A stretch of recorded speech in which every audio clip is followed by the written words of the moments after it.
another coach coming in from the Baltimore Ravens, the obvious connection there. So Matt Weiss, the new quarterback coach, coming in again from the NFL. And just how this has turned into a domino effect in regards to covering all the various positions on both sides of the ball.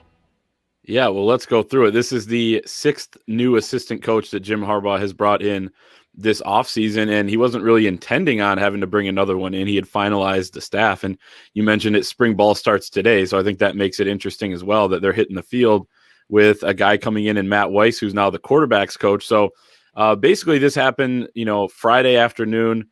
We actually broke the news at thewolverine.com that Brian Jean Mary, the linebackers coach, he was entering his second year, will be headed to Tennessee with their new staff. They're paying his buyout. They're giving him, I don't know his exact title yet, but possibly a promotion in title, but definitely a pay upgrade.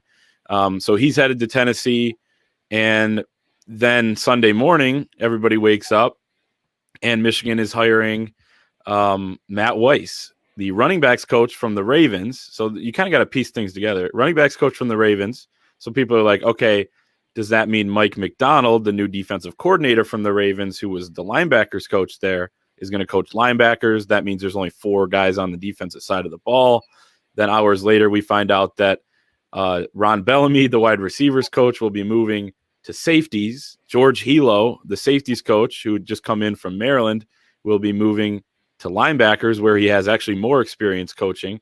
And there you go, 5-5. So like I said, 6th new assistant coach for Michigan. Only 2 coaches now out of the assistants are in the same exact role they were in last season. Josh Gaddis is the offensive coordinator. He will also be the wide receivers coach, as he has been the last 2 seasons. And then Sean Nua, the defensive line coach, will be the defensive line coach for his 3rd season. Jay Harbaugh is still the special teams coordinator, but he moved from running backs to tight end. So if you followed all that, congratulations, because it is confusing. But it looks like they, you kind of felt like there was they weren't going to go with 6 offensive coaches, especially because Jim Harbaugh is an offensive guy as well, and only 4 on the defensive side. So it kind of made sense once the dust settled a little bit. But we'll see what exactly happens with this. But we can get into a little bit more on Weiss as well if you want to. Yeah, I'm trying to wrap my mind around being in the shoes of Ron Bellamy, and yeah. It'd be one thing if you had a few weeks or months to prepare the next time you were going to see the guys on the field and really have to scheme and talk about technique and talk about positioning and just everything that goes into playing a position at that level. But being the wide receivers coach one day and spring practice starts and you're the safeties coach, I don't know what kind of game plan he would possibly have in regards to coaching, instructing, working with the coordinator in relation to the safety, playing a position in coordination with the rest of the defense, all of that. Yeah. And so Ron Bellamy, for the people out there that don't know, was just brought in last month as the wide receivers coach. He's a former Michigan wide receiver. I guess apparently he had a short stint playing D-back at Michigan, maybe just in practice, not in games. But regardless, he was, a high school head coach at West Bloomfield here, kind of built up a pretty good power program there. And he had just got in. He was just talking on a podcast a couple of weeks ago about how he immediately reached out to his receivers group. He said, we're going to bring back, we're going to kind of instill some of the things that I experienced in the receiver room when I was here at Michigan.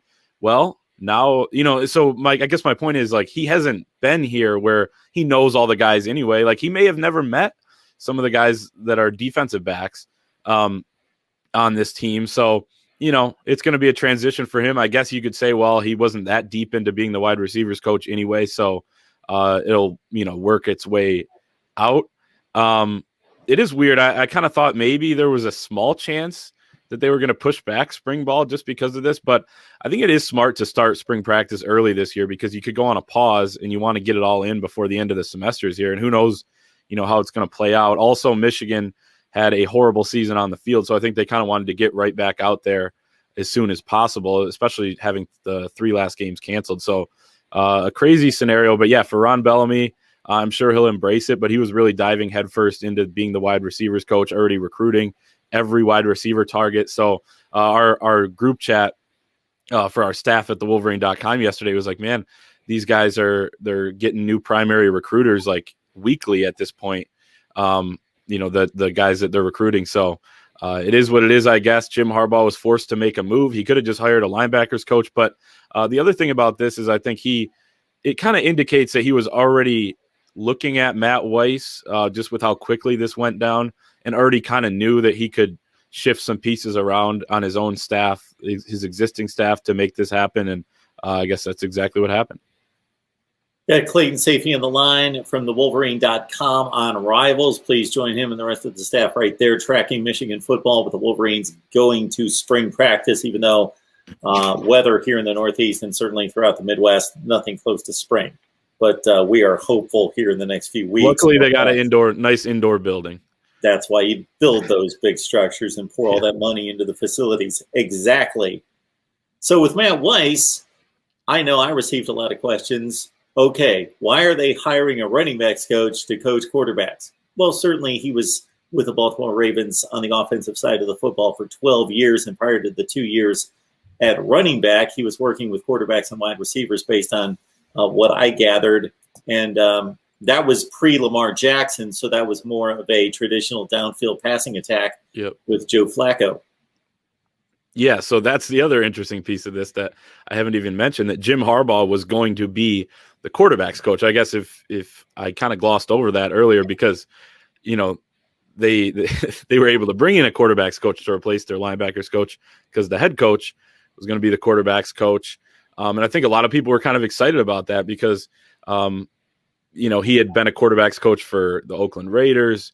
I think he was the quarterback's coach for San Diego, University of San Diego, when he was the head coach there. Obviously, they have a lesser budget at the FCS level, but regardless, he's kind of done some good things when he has his hand a little bit more in the offense, and I think you've kind of seen them struggle a little bit more over the last couple of years when he kind of took a step back and handed the reins over to Josh Gaddis. But yeah, Matt Weiss as a quarterback's coach, you kind of mentioned he has some of that experience working with Joe Flacco with the Ravens. And then I think the most intriguing part of this entire hire with Matt Weiss is he's not just going to be a quarterback's coach. That may be his title, but if you read more on him, and I actually may just read this from his Baltimore Ravens bio because I think this is the most intriguing part. John Harbaugh hired him to be his strategy coordinator. He was, I think, the first ever strategy coordinator in the NFL, and he did a ton of analytics on game management, when to go for it on fourth down. You've seen the Ravens be the most aggressive team in the NFL over the last few years. That's in part to, and he's not in that position anymore. When he took the full-time running backs role, they promoted another guy to that role, but he was the first guy to do it for the Ravens. So from 2009, when Weiss began assisting the game management, to 2018, the Ravens produced the NFL's most successful coach challenges, 42, including the postseason. With Weiss's assistance on drives beginning in the last 2 minutes of the first half, Baltimore ranked 5th in points differential in 2018, first in 2017, and second in 2016.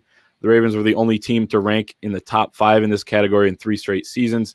Additionally, with help from Weiss, Baltimore twice used an intentional safety to win a game, including in the Super Bowl victory back in 2012 against Jim Harbaugh's San Francisco 49ers. And I thought that was Jim Harbaugh's not a guy to forget when somebody beats you, including his brother and including, the Baltimore Ravens. And he probably had that in the back of his head as well. Why does this matter? I guess because there's been frustration, with how Michigan runs their 2-minute drill, how they manage the clock under 2 minutes. They take way too long. If you watch that Michigan State game last year, they took forever to score at the end, and then they barely had time. They, didn't get the onside kick anyway, but they would have hardly had any time to try to either tie that game up or, take the lead and win that game at the end. So, and that's just one example. There's been plenty of frustration. Trust me, being on these message boards and being around Twitter, what the fans are saying. So I think that helps as well. Analytics, something that they want to bring in. And then also the run game strategy. You can't gloss over that he was a running backs coach, that he did have a hand in some of the game planning in the run game for the Ravens, which has been kind of an innovative run game if you watch them, especially with Lamar Jackson in there, the kind of things that they're doing, and they're kind of bringing the college game to the NFL as it starts to trend that way. So that's kind of the thing I like the most, I think, about this hire. Otherwise, it's, you bring in a quarterbacks coach. He's got some experience there. Harbaugh's a quarterback himself. So, you wouldn't be necessarily too worried, although they haven't developed guys, the best over the last couple of years.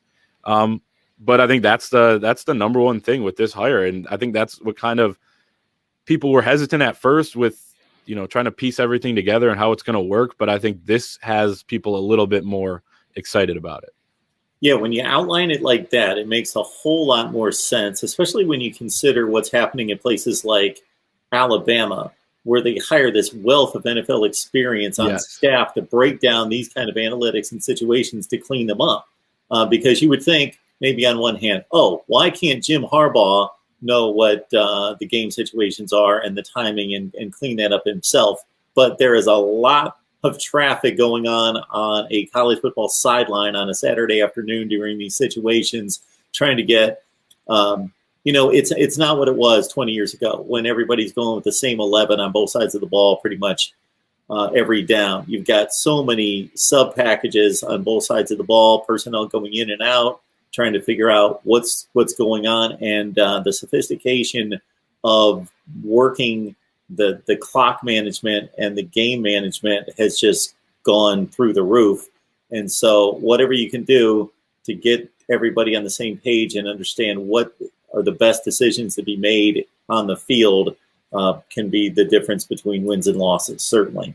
Yeah, and it's not just like call your timeout here or throw the challenge flag here. They don't actually have a physical flag in the college game, but I think it's more so 4th and 2, what's the percentage here? Or, going for 2, down 14, like you're seeing in the NFL, all these teams doing, and then you're, down 14, you score, you go for 2, like things like that are becoming the trend in the NFL because they have almost unlimited budgets when it comes to support staff. And you mentioned Alabama, who also probably has literally an unlimited budget.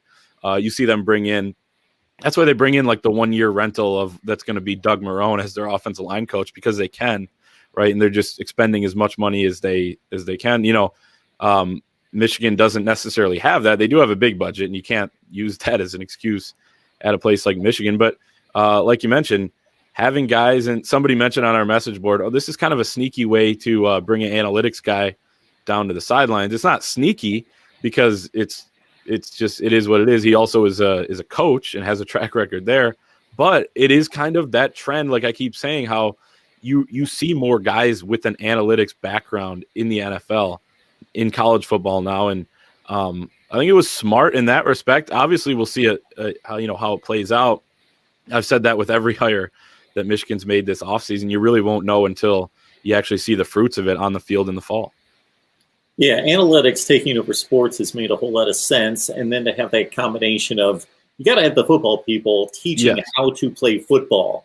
But in terms of making decisions, that is very analytical, and it has nothing to do with knowing how to play football. It has to do with understanding, time and percentages, as you just outlined. And you can watch any college football game, and certainly the NFL more so right now versus what we watched just 10 or 15 years ago. And the decisions being made are completely different on 4th down with the yardage and distance, understanding what 3 means versus 7, and all of that, 2-point conversions and what makes sense, and projecting scores ahead.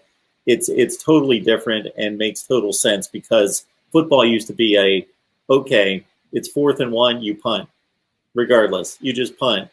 And it's 4th down and you punt, not understanding, does this make a whole lot of sense where the other team's 38-yard line and our kicker can't make it from 55? And if we give it up here, is it really that, much of a risk versus we only get so many possessions in a game? And all that has been filtered through and determined that these are the best way to attack the game. No question about that. Talk Michigan football here on a regular basis with the help of Clayton Safety from thewolverine.com on Rivals. So join him and the rest of the staff over there on Rivals, thewolverine.com.